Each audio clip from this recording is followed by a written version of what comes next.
एक उम्मीद सुनहरे ख्वाबों की जो आपने देख रखे हैं अपने बच्चों के लिए, सुनहरे कल की सूरत में। उस सुनहरे कल के लिए हम संवारते हैं आपके बच्चों का मुस्तकबिल। यूनिक ग्रुप ऑफ इंस्टीट्यूशन गुज़िश्ता 33 वर्षों से दिखा रहा है रास्तों को मंजिल, उम्मीद को रोशनी, इल्म से अमल की रवायत, बच्चों के रोशन मुस्तकबिल का जामिन।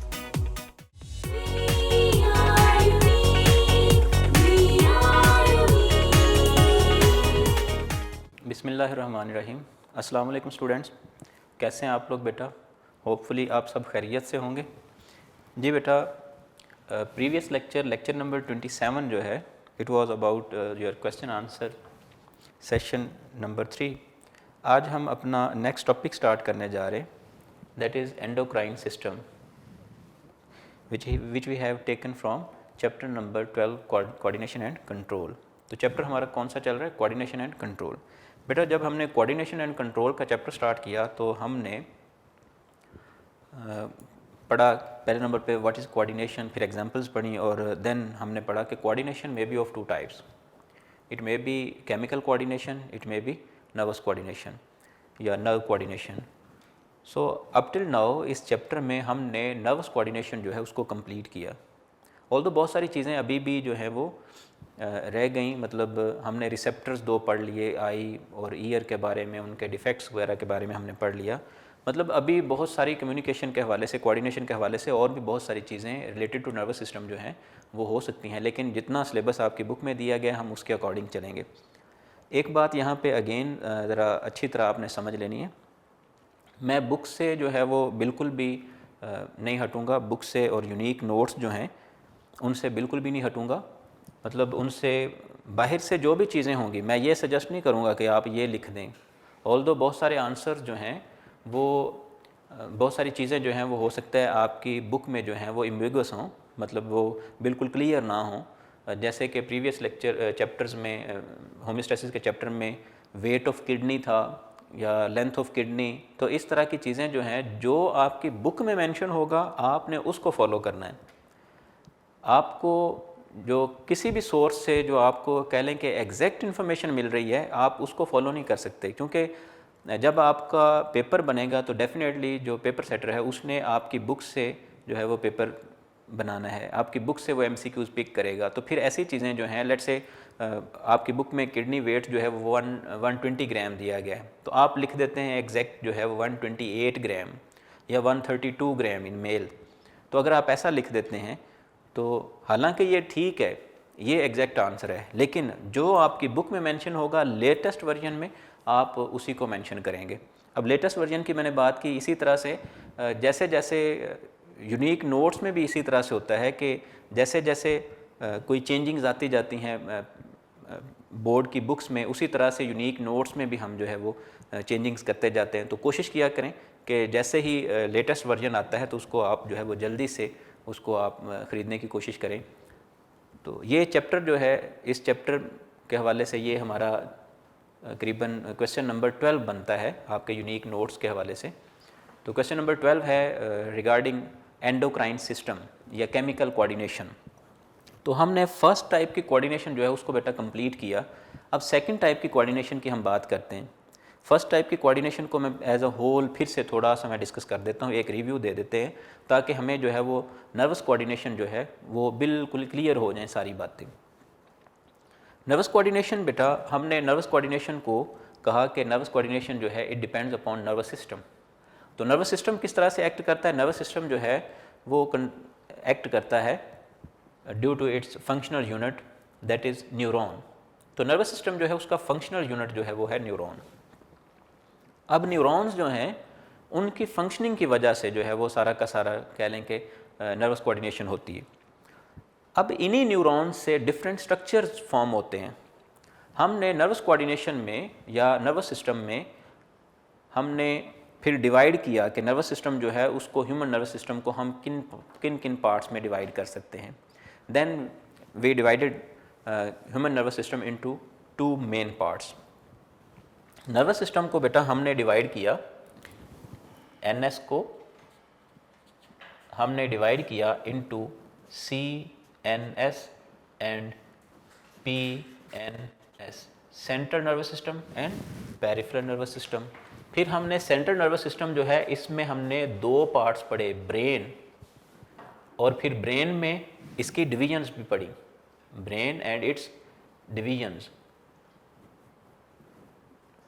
और बेटा उसके बाद डिवीजन्स एंड स्पाइनल कॉर्ड, ठीक है जी।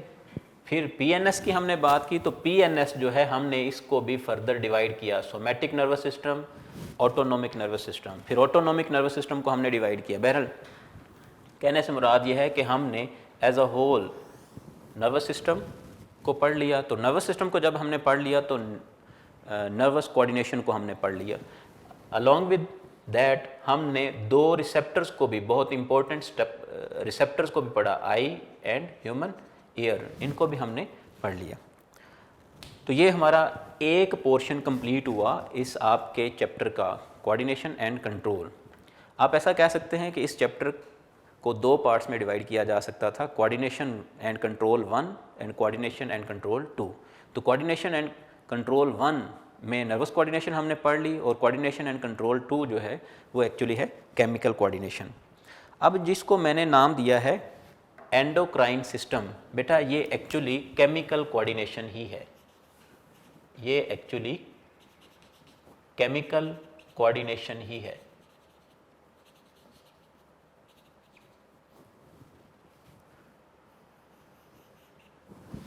तो केमिकल कोऑर्डिनेशन जो है उसको हम दूसरा नाम दे रहे हैं एंडोक्राइन सिस्टम, या एंडोक्राइन कोऑर्डिनेशन सिस्टम, या एंडोक्राइन कोऑर्डिनेशन। तो एंडोक्राइन कोऑर्डिनेशन जो है या एंडोक्राइन सिस्टम जो है इसको हमने समझना है। एंडोक्राइन सिस्टम जो है इसके मेनली दो कंपोनेंट्स हैं। एंडोक्राइन सिस्टम के मेनली दो कंपोनेंट्स हैं। फर्स्टली हम इसके की पॉइंट्स की तरफ चलते हैं। तो एंडोक्राइन सिस्टम का फर्स्ट जो की पॉइंट हमारे पास बनेगा दैट इज इंट्रोडक्शन।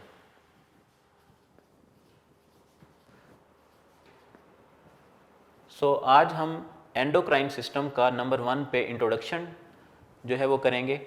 उसके बाद बेटा इंट्रोडक्शन के बाद फर्दर हमारे पास जो इसके कंपोनेंट्स आएंगे उनको हम 1 बाय 1 जो है वो डिस्कस करेंगे। इंट्रोडक्शन और उसमें हम कंपोनेंट्स को डिस्कस करेंगे। फिर कंपोनेंट्स कौन कौन से हैं, उन कंपोनेंट्स में से हम एक एक स्पेसिफिक पार्ट को जो है वो हम पिक करेंगे और उनको हम डिस्कस करते जाएंगे।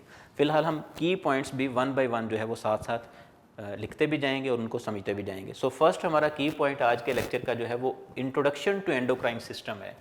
पहले हमें एंडोक्राइन सिस्टम को समझना है कि एंडोक्राइन सिस्टम जो है वो क्या चीज़ है और किन कंपोनेंट्स पर मुश्तमिल है। ऑल्दो एंडोक्राइन कोऑर्डिनेटेड एक्शन जो है, एंडोक्राइन कोऑर्डिनेटेड एक्शन या केमिकल कोऑर्डिनेटेड एक्शन जो है उसके लिए भी 5 कंपोनेंट्स होते हैं, लेकिन एंडोक्राइन सिस्टम जो है वो 2 चीज़ों पे बेस करता है। एंडोक्राइन सिस्टम 2 चीज़ों पे बेस करता है। नंबर 1 पे ग्लैंड्स, इसके मेनली 2 पार्ट्स हैं बेटा, एक हैं ग्लैंड्स, एक ग्लैंड्स और दूसरे हैं hormones. Glands and hormones 2 components हो गए। पहली बात तो ये बेटा थोड़ी सी हम एंडोक्राइन सिस्टम के हवाले से जो है वो इंट्रोडक्शन चूँकि हम कर रहे हैं तो एक बात और भी ज़रा समझ लें। एंडोक्राइन सिस्टम या केमिकल कोऑर्डिनेशन सिस्टम जो है, केमिकल कोऑर्डिनेशन सिस्टम जो है वो ना सिर्फ एनिमल्स में बल्कि प्लांट्स में भी जो सिस्टम मौजूद होगा कोऑर्डिनेशन के लिए, वो केमिकल कोऑर्डिनेशन सिस्टम मौजूद होगा। इसी तरह से इवन यूनिसेलुलर ऑर्गेनिज्म में भी ऑब्जर्व किया गया, लाइक पैरामीशियम, अमीबा पैरामीशियम के, उनमें भी हार्मोन्स जो हैं वो डेवलप होते हैं। सारे के सारे जो कह लें कि डिफरेंट टाइप के प्रोसेसेस हैं, लाइफ एक्टिविटीज़ को मेंटेन रेगुलेट करने वाले जो प्रोसेसेस हैं, वो सारे के सारे जो हैं वो under the supervision of different types of hormones and glands जो हैं वो चलते हैं। जैसे कि आप कह लें अगर हमारी बॉडी में ग्रोथ हो रही है, बॉडी ग्रोथ है, इसी तरह से आप कह सकते हैं कि ग्लूकोज लेवल कंसंट्रेशन जो है उसका कंट्रोल है, तो ये हमारे पास चंद एक एग्जांपल्स हैं। मैं एग्जांपल्स भी पहले इधर लिख देता हूँ साथ ही साथ कि कुछ रिएक्शंस हैं, कुछ प्रोसेसेस हैं, जैसे कि अभी मैंने बात की ग्रोथ है। इसी तरह से बेटा ग्रोथ के अलावा आप कह सकते हैं जैसे कि हार्ट बीट है। इसी तरह से आप कह सकते हैं ग्रोथ रेट है, हार्ट बीट है। फिर हमारे पास है glucose level in blood, glucose level in blood, etcetera etcetera. ये सारे के सारे प्रोसेसेस जो हैं these are under control of chemical coordination और एंडोक्राइन सिस्टम।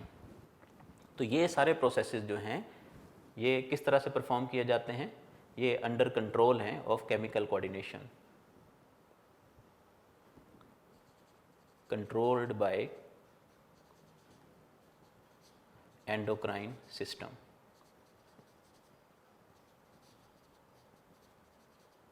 जी बेटा, अब आते हैं हम पार्ट्स की तरफ। तो पार्ट्स में हमने देखा दो मेनली पार्ट्स हैं, ग्लैंड्स हैं और हार्मोन्स हैं, ग्लैंड्स एंड हार्मोन्स। अब ग्लैंड्स की पहले हम बात करते हैं कि ग्लैंड्स क्या चीज़ हैं। ग्लैंड्स जो हैं ये सेक्रेटरी ऑर्गन्स हैं, सेक्रेटरी ऑर्गन्स हैं। ये डिफरेंट टाइप की सेक्रीशन सेक्रीट करते हैं। इनसे सेक्रेटरी ऑर्गन्स जो हैं ये क्या करेंगे, सेक्रीट करेंगे सेक्रीशंस। ये सेक्रीशंस एक्चुअली क्या होंगे, ये केमिकल मैसेंजर्स होंगे या जस्ट केमिकल्स। ठीक हो गया जी। अब यही केमिकल्स एक्चुअली हार्मोन्स हैं। सो हार्मोन्स को हम क्या कह सकते हैं, hormones are chemical messengers secreted by glands। तो स्पेसिफिक ग्लैंड से secrete होते हैं केमिकल मैसेंजर्स और हम इनको नाम देते हैं हार्मोन्स का। तो आई होप सो कि इन दो चीज़ों का आपको पता चल गया होगा, ग्लैंड्स और हार्मोन्स। तो ग्लैंड्स जो हैं ये सेक्रेटरी ऑर्गन्स हैं जो कि secrete करते हैं सेक्रीशंस को। अब ग्लैंड्स जो हैं वो छोटे बड़े जो हैं वो हर साइज़ के जो हैं वो हमारी बॉडी में कई एक ग्लैंड्स जो हैं वो अवेलेबल हैं। अभी ग्लैंड्स को फर्दर हम दो टाइप्स में डिवाइड कर सकते हैं। तो टाइप्स ऑफ ग्लैंड्स की बात करते हैं। यहाँ पे दो टाइप्स में हम इसको डिवाइड कर सकते हैं, टाइप्स ऑफ ग्लैंड्स। ग्लैंड्स जो हैं वो बेटा दो तरह के हो सकते हैं। एक होते हैं एक्सोक्राइन ग्लैंड्स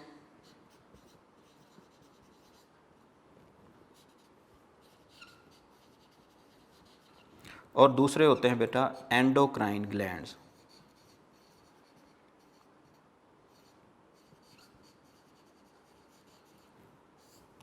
एक्सोक्राइन ग्लैंड्स और एंडोक्राइन ग्लैंड्स। तो हम एक्सोक्राइन ग्लैंड और एंडोक्राइन ग्लैंड्स जो हैं इनमें डिफरेंस को ज़रा देखते हैं कि इन दोनों में डिफरेंस क्या है, एक्सोक्राइन और एंडोक्राइन ग्लैंड्स में क्या डिफरेंस है। बेटा एक्सोक्राइन ग्लैंड्स जो हैं इनको दूसरे अल्फाज में हम बोल सकते हैं दे आर डक्टेड ग्लैंड्स, और एंडोक्राइन जो हैं ये डक्टलेस ग्लैंड्स हैं।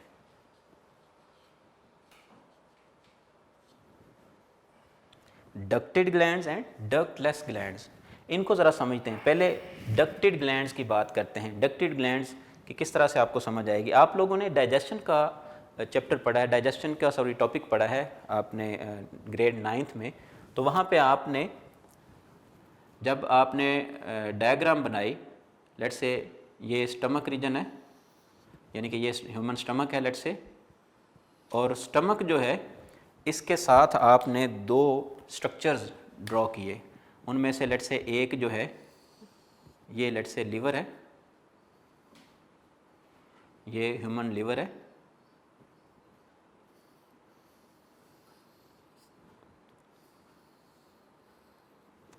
ठीक है जी। तो बेटा लिवर और आपने एक और स्ट्रक्चर पैंक्रियाज जो है वो पढ़ा कि ये दोनों सपोर्टिंग ग्लैंड्स हैं या सपोर्टिंग ऑर्गन्स हैं डाइजेशन को प्रमोट करने के लिए। आपने ये भी पढ़ा कि लिवर जो है इसमें से सेक्रीशन जो है लिवर से इसकी सेक्रीशन एंटर होती है इनटू स्मॉल इंटेस्टाइन, एक डक्ट के ज़रिए से स्मॉल इंटेस्टाइन में एंटर हो रही है सेक्रीशन। मैं असल में आपको डक्टेड ग्लैंड्स की एग्जांपल दे रहा हूँ कि डक्टेड ग्लैंड्स क्या है। मैं बस एक छोटी सी बात यहाँ पे करेंगे फिर हम आगे बढ़ते हैं। ये क्या है? ये बेटा ह्यूमन लिवर है। तो हमें पता है लिवर में कौन सी सेक्रीशन स्क्रीट होती है? बाइल। और बाइल जो है, बाइल को एडअप कर दिया जाता है इनटू गॉल ब्लैडर। ये क्या चीज़ है? ये बेटा गॉल ब्लैडर है। ये जो मैंने ब्लैक कलर से शो किया है, गॉल ब्लैडर। अब गॉल ब्लैडर के अंदर क्या जमा हो गया? बाइल।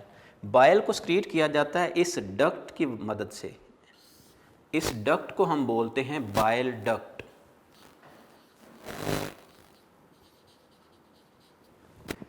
इस डक्ट को बेटा बोलते हैं बाइल डक्ट। ये ब्लैक कलर की जो डक्ट जो कि सेक्रीशन बाइल को लेके आ रही है टुवर्ड्स स्मॉल इंटेस्टाइन, इसको हम बोलते हैं बाइल डक्ट। अब बाइल डक्ट नाम ज़रा याद रखना है, बाइल डक्ट। यहाँ पे यूज़ हो रही है डक्ट। लिवर भी एक ग्लैंड है, लिवर भी एक ग्लैंड है, लेकिन ये कैसा ग्लैंड होगा? फिर इसमें एक डक्ट यूज़ हो रही है। सो एक्सोक्राइन ग्लैंड्स जो हैं ये डक्टेड ग्लैंड्स हैं। इनमें डक्ट्स होती हैं। इनको सेक्रीशन जो हैं, इनकी सेक्रीशंस को यानी कि लिवर की सेक्रीशंस को टारगेट तक, टारगेट क्या है? स्मॉल इंटेस्टाइन का फर्स्ट पार्ट ड्यूडेनम। तो ड्यूडेनम तक जो है वो इसकी सेक्रीशन को पहुंचाने के लिए एक डक्ट की जो है वो ज़रूरत पड़ी। तो जिन ग्लैंड्स को अपने टारगेट तक अपनी सेक्रीशंस को पहुंचाने के लिए डक्ट की ज़रूरत होती है, इन ग्लैंड्स को हम बोलते हैं डक्टेड ग्लैंड्स। और जिन ग्लैंड्स को अपने टारगेट तक अपनी सेक्रीशंस को यानी कि अपने हार्मोन्स को पहुंचाने के लिए डक्ट्स की ज़रूरत नहीं होती, उनको हम बोलते हैं डक्टलेस ग्लैंड्स। और डक्टेड ग्लैंड्स में अगर हम एग्जांपल लें तो हमारे पास बेहतरीन एग्जांपल है लिवर। For example liver. इसी तरह से अगर हम डक्टलेस ग्लैंड्स के एग्जांपल लें तो इनके लिए इनकी बेहतरीन एग्जांपल है हमारे पास पिट्यूटरी ग्लैंड।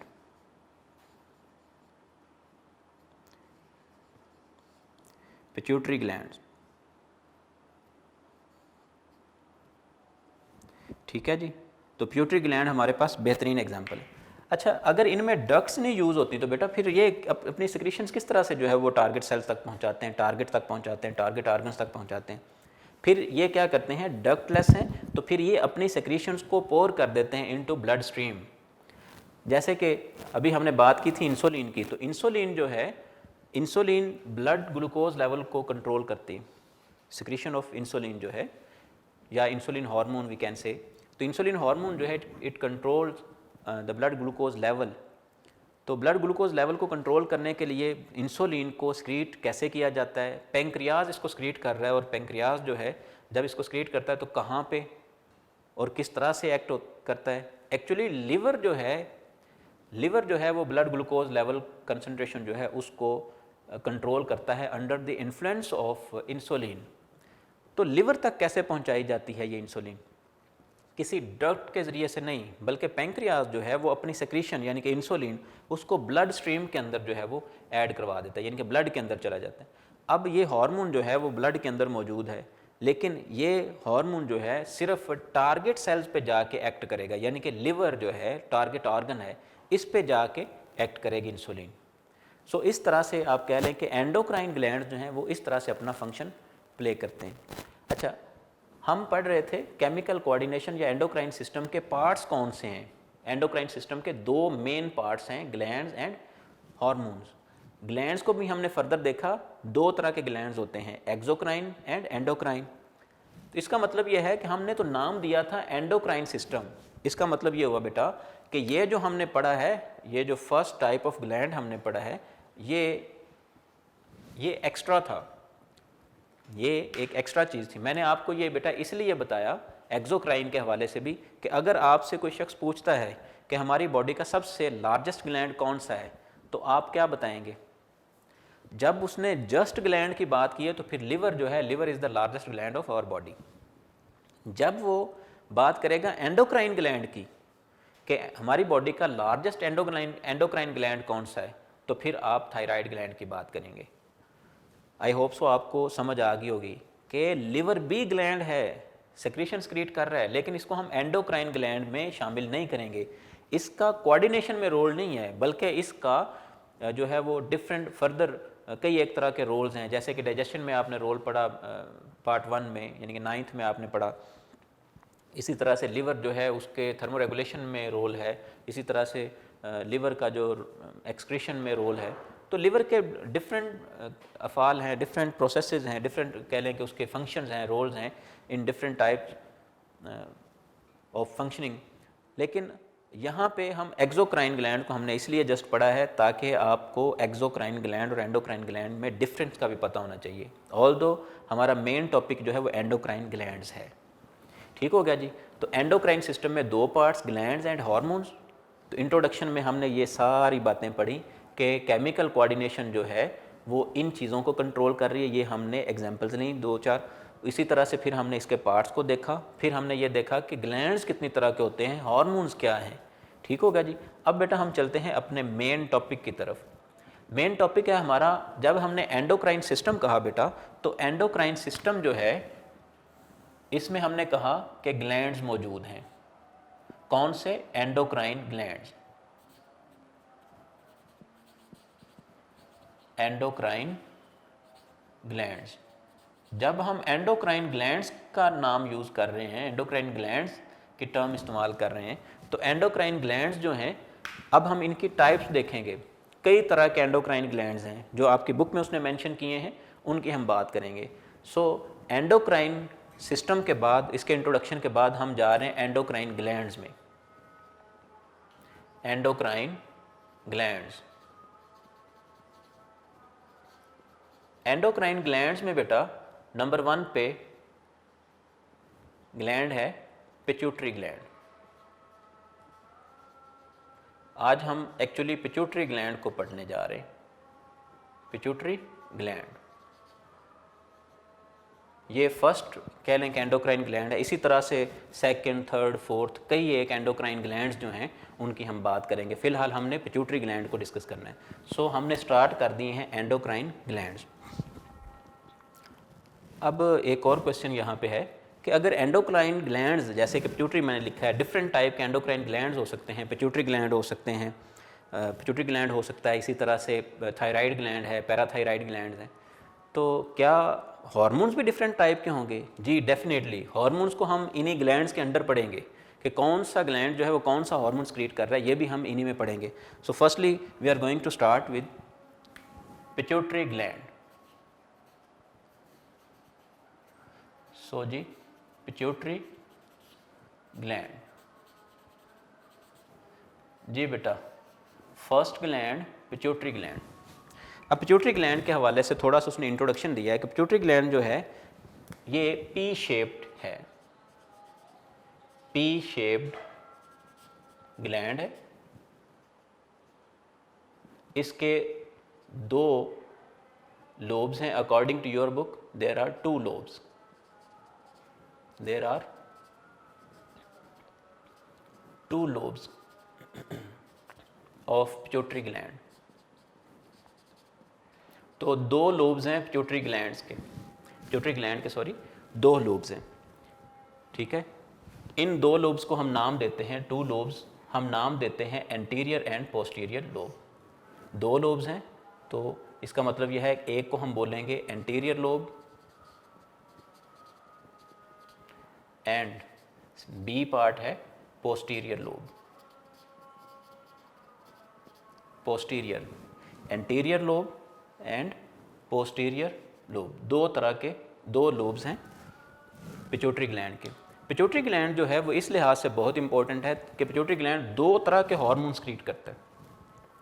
एक कह लें कि फंक्शनल हार्मोन्स हैं इसके अपने, जो कह लें कि डिफरेंट फंक्शंस को, डिफरेंट रेगुलेटरी प्रोसेसेस जो हैं उनको कंट्रोल करने के लिए एक्सक्रीट करता है पिट्यूटरी ग्लैंड।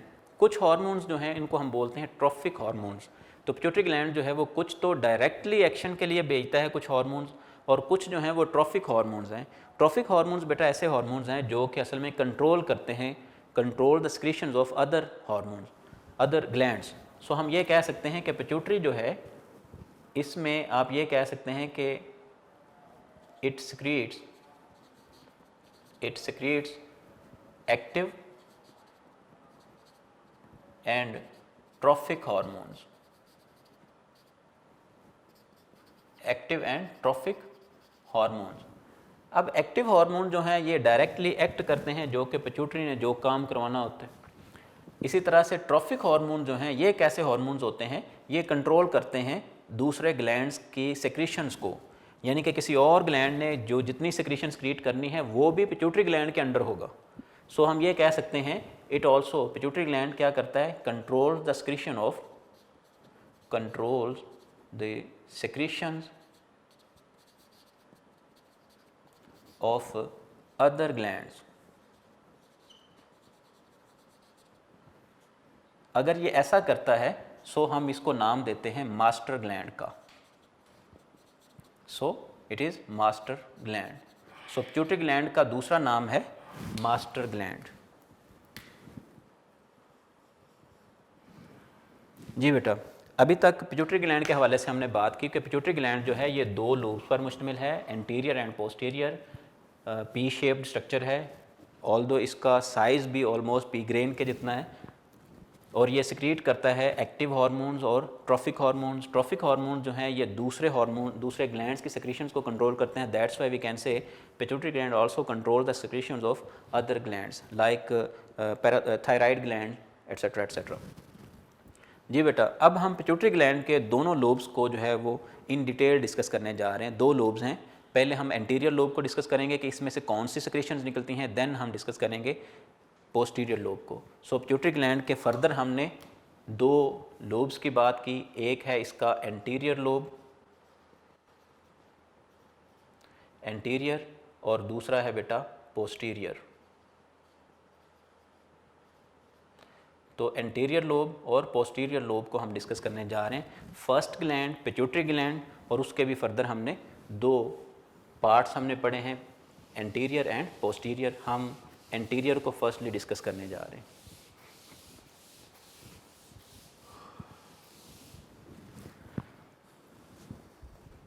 जी बेटा, ए पार्ट है हमारे पास एंटीरियर लोब। एंटीरियर लोब नाम से जाहिर है, ठीक है, फ्रंटल पार्ट है उसका। तो एंटीरियर लोब जो है इससे मेनली दो हार्मोन्स क्रिएट होते हैं। मैं फर्स्टली जो है वो हार्मोन्स को नाम दे देता हूँ। इसमें से हार्मोन्स कौन से क्रिएट होते हैं, दो हार्मोन्स क्रिएट होते हैं। कौन कौन से, एक बेटा क्रिएट होता है इसमें से सोमैटोट्रोफिन,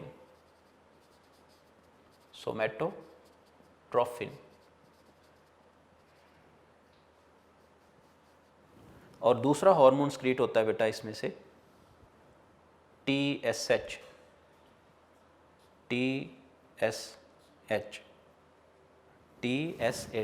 थायराइड स्टिमुलेटिंग हार्मोन। सोमैटोट्रोफिन और थायराइड स्टिमुलेटिंग हार्मोन। जी बेटा, सोमैटोट्रोफिन को दूसरा नाम दिया जाता है ग्रोथ हार्मोन। Growth hormone.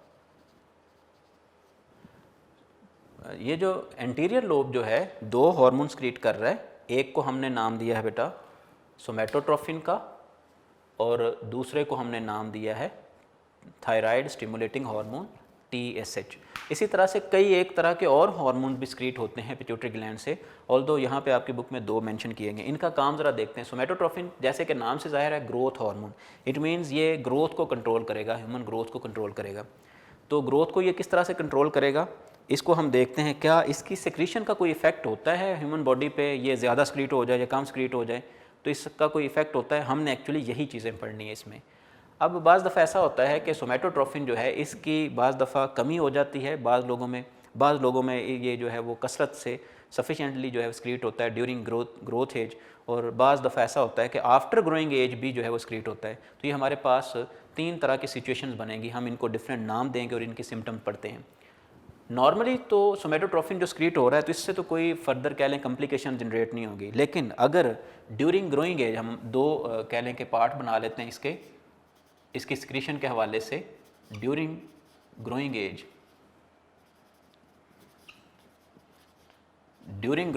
अगर ये स्क्रीट हो रहा है, during growing age if it is secreted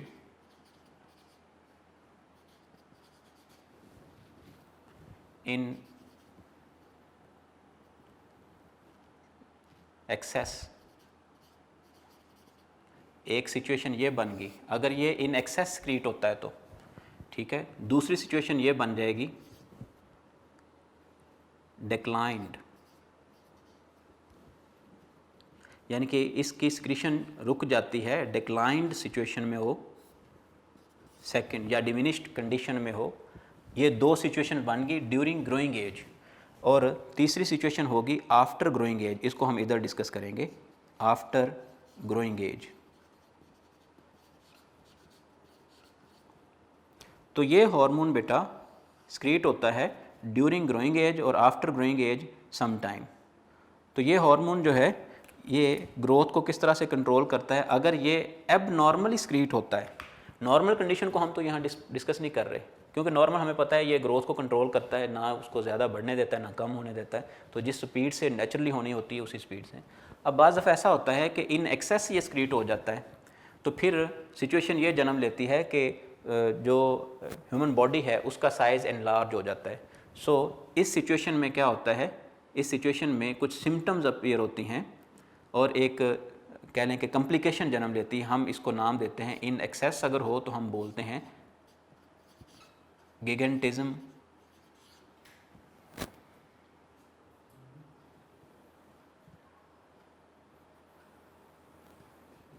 हम बोलते हैं गिगेंटिज्म की सिचुएशन ने जन्म ले लिया है। गिगेंटिज्म क्या चीज़ है? गिगेंटिज्म कह लें कि एक सिचुएशन है जो कि अगर होती है अगर ड्यूरिंग एज में सिक्रीट हो जाए सोमेटोट्रोफिन इन एक्सेस, यानी कि if during growing age there is excessive secretion of somatotrophin then there is a condition known as gigantism. इस सिचुएशन के सिम्टम्स क्या हैं? टॉलनेस है, ठीक है जी, और increased size of body organs. ठीक हो गया जी। सो गिगेंटिज्म जो है, जब सोमेटोट्रोफिन ज़्यादा स्क्रीट हो तो गिगेंटिज्म की कह लें कि सिचुएशन जन्म लेगी। अगर डिक्लाइंड हो तो फिर सिचुएशन जन्म लेती है जिसको हम नाम देते हैं डवाफिज्म। इस सिचुएशन में क्या होता है, बॉडी साइज़ जो है वो डिक्रीज़ हो जाता है, यानी कि डवाफ से आप समझ ही रहे होंगे, डवाफिज्म जो है नाम से ही आप समझ रहे होंगे कि इसमें जो है वो टॉलनेस का उलट हो जाएगा, यानी कि कह लें कि बॉडी साइज़ जो है वो कम रह जाएगा। इसी तरह से बॉडी ऑर्गन जो है उनका साइज़ कम होगा। सो डिक्लाइंड सिचुएशन में डवाफिज्म और एक्सेसिव सिचुएशन में गिगेंटिज्म की सिचुएशन जो है वो जन्म लेती है। जी बेटा, अब उसके बाद है अगर आफ्टर ग्रोइंग एज भी ये स्क्रीट होता रहे, ज़ाहिर सी बात है अगर ये ड्यूरिंग ग्रोइंग एज ज़्यादा स्क्रीट होता रहा है सोमेटोट्रोफिन तो फिर ही आफ्टर ग्रोइंग एज ज़्यादा स्क्रीट होगा। यानी कि हम कह लें ह्यूमन बीइंग में कद बढ़ने की, ग्रोथ होने की एक कह लें कि एज लिमिट है। अगर एज लिमिट के दौरान ज़्यादा स्क्रीट हो जाए तो गिगेंटिज्म, कम स्क्रीट हो जाए डवाफिज्म। अगर नॉर्मल है तो फिर कोई किसी किस्म की सिचुएशन को हम नाम नहीं दे रहे, फिर वो नॉर्मल है। और अगर आफ्टर ग्रोइंग एज भी ये ज़्यादा स्क्रीट हो रहा है, आफ्टर ग्रोइंग एज भी ये सिक्रीशन जारी रहती है और बॉडी साइज़ जो है वो एक्स्ट्रा ऑर्डिनरी बढ़ जाता है, तो फिर एक और सिचुएशन जन्म लेती है, हम इसको नाम देते हैं एक्रोमेगली। एक्रोमेगली एक सिचुएशन जन्म ले रही है, एक्रोमेगली। जी बेटा, एक्रोमेगली सिचुएशन क्या है, इसकी सिम्टम्स क्या हैं, इसमें large hands and feet size,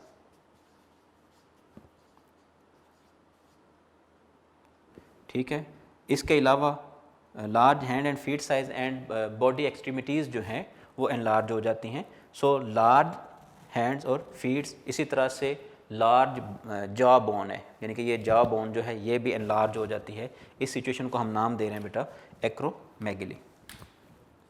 तो ये 3 आपने टर्म्स याद रखनी है, ये बहुत इंपॉर्टेंट है शॉर्ट क्वेश्चन के लिहाज से भी, कि गिगेंटिज्म क्या है, डवार्फिज्म क्या है और एक्रोमेगली क्या है। गिगेंटिज्म कब, डवार्फिज्म कब और एक्रोमेगली कब ये सिचुएशन जन्म लेती है। उसके बाद आ जाते हैं हम TSH की तरफ, थायराइड स्टिमुलेटिंग हार्मोन। बेटा थायराइड स्टिमुलेटिंग हार्मोन जो है इसका काम क्या होता है, ये स्टिमुलेट करता है, stimulates the secretion of thyroid gland.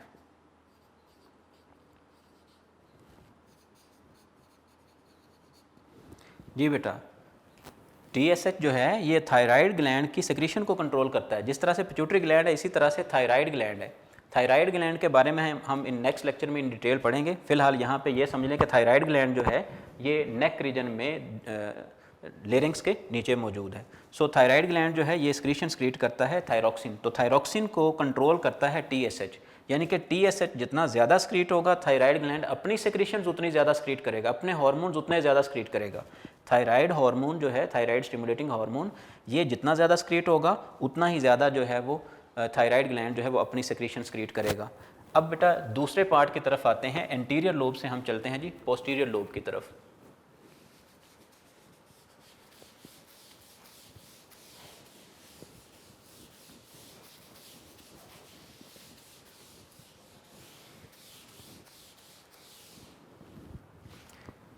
जी बेटा सेकंड है हमारे पास पार्ट जिसको हम जो है वो कंप्लीट करने जा रहे हैं, posterior lobe of pituitary gland. Posterior lobe of pituitary gland. Pituitary gland के पोस्टीरियर लोब से बेटा 2 तरह के हार्मोन्स सेक्रीट होते हैं। कौन कौन से हार्मोन्स हैं, इनको भी हम उसी तरह से एनलिस्ट करते हैं जी। फर्स्ट हार्मोन है, हम इसको बोलते हैं ADH, एंटी डायूरेटिक हार्मोन या वेजोप्रेसिन, दूसरा नाम है इसका वेजोप्रेसिन।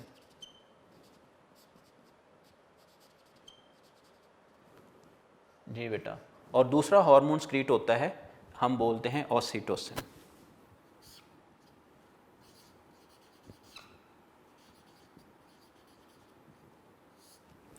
दो हार्मोन सेक्रीट हो रहे हैं, एक एंटी डायूरेटिक हार्मोन और दूसरा ऑक्सीटोसिन। एंटी डायूरेटिक हार्मोन या वेजोप्रेसिन का क्या काम है इसको पहले देखते हैं। इसका काम है कंट्रोल्स रीएब्जॉर्प्शन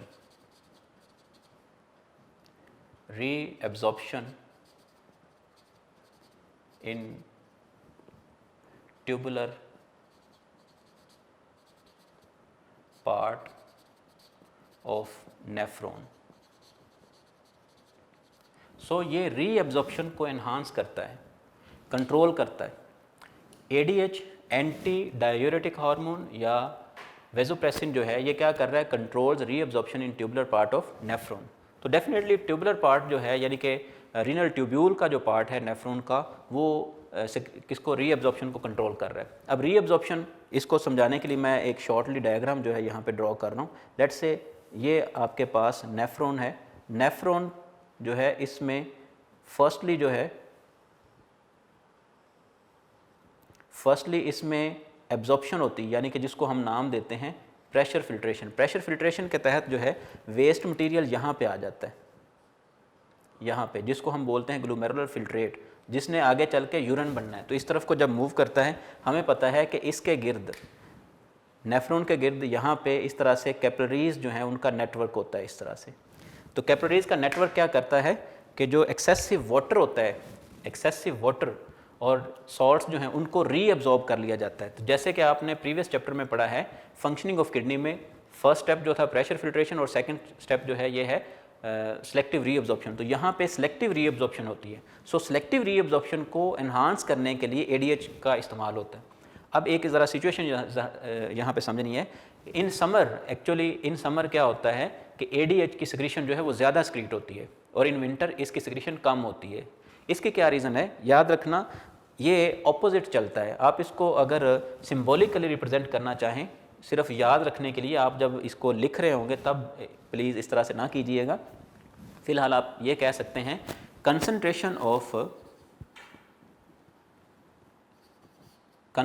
ऑफ वाटर जो है ये इसके अकॉर्डिंग स्क्रीट होता है। कंसंट्रेशन ऑफ वाटर के ये ऑपोजिट है, 1/ADH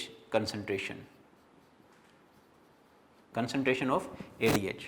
यानी कि आप कह सकते हैं अगर वाटर कंसंट्रेशन ज़्यादा है तो ADH कम स्क्रीट होगा, अगर वाटर कंसंट्रेशन बॉडी में कम है तो ADH जो है वो ज़्यादा स्क्रीट होगा, अगर वाटर कंसंट्रेशन ज़्यादा है तो ADH कम स्क्रीट होगा। यानी कि ऑपोजिट है, वाटर ज़्यादा ADH कम, वाटर कम ADH ज़्यादा। तो ये इस तरह से एक दूसरे के ऑपोजिट चलेंगे।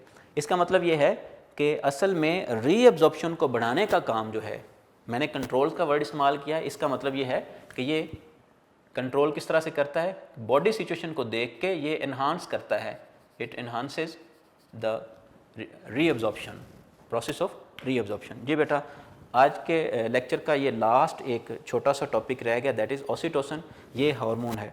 अब देखें ओवरऑल 4 हार्मोन्स क्रिएट हो रहे हैं, 2 एंटीरियर लोब से, एक सोमेटोट्रोफिन, दूसरा TSH, और 2 जो हैं वो पोस्टीरियर लोब से, एक ADH और दूसरा ऑक्सीटोसिन। अब ऑक्सीटोसिन का काम क्या है, इसका काम है बेटा ये ड्यूरिंग बर्थ जो है, during child birth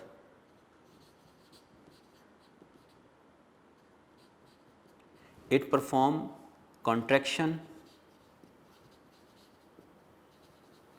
of uterus muscle,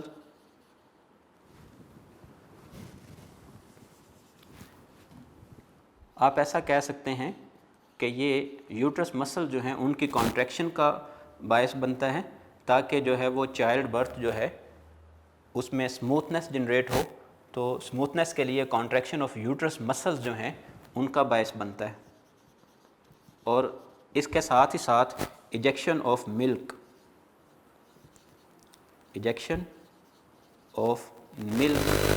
from mammary glands. तो मेमरी ग्लैंड्स जो हैं उनसे इजेक्शन ऑफ मिल्क का भी बायस बनता है। इस तरह से आप कह सकते हैं कि ऑक्सीटोसिन जो है वो ये फैसिलिटेट करता है चाइल्ड बर्थ को, और साथ ही साथ इजेक्शन ऑफ मिल्क का भी बायस बनता है। लें जी, ये आज का हमारा टॉपिक था। मेन टॉपिक हमारा पिट्यूटरी ग्लैंड ही था, लेकिन पिट्यूटरी ग्लैंड को हम डायरेक्ट कैसे पढ़ सकते थे जब तक हमें जो है वो एंडोक्राइन सिस्टम का अंदाज़ा ना हो कि एंडोक्राइन सिस्टम क्या है, केमिकल कोऑर्डिनेशन क्या है, फिर उसके पार्ट्स कौन से हैं और हम क्या पढ़ने जा रहे हैं। इस चीज़ का अंदाज़ा हमें तब होता जब हमने इसका इंट्रोडक्शन किया है। सो आई होप सो कि इंट्रोडक्शन में हमने बहुत अच्छी चीज़ें सीख ली कि ग्लैंड्स क्या हैं, हार्मोन क्या है, ये पार्ट्स हैं एंडोक्राइन के, ग्लैंड्स कितनी तरह के होते हैं और हम पढ़ने क्या जा रहे हैं। हम जस्ट एंडोक्राइन ग्लैंड्स पढ़ रहे हैं, और एंडोक्राइन ग्लैंड्स में हमने फर्स्ट ग्लैंड पढ़ा है पिट्यूटरी ग्लैंड, और उसके हमने 2 पार्ट्स पढ़े, 4 हार्मोन्स इनमें से स्क्रीट होते हैं, किस पार्ट से कौन सा हार्मोन स्क्रीट होता है। आई होप सो बेटा आपको ये सारी बातें समझ आ गई होंगी। इंशाअल्लाह अज़ीज़ नेक्स्ट लेक्चर नंबर 29 के साथ हाज़िर होऊंगा। आज के लिए इतना ही। अपना ख्याल रखिएगा, बहुत अच्छे तरीके से प्रिपेयर कीजिएगा लेक्चर को। अल्लाह हाफिज़।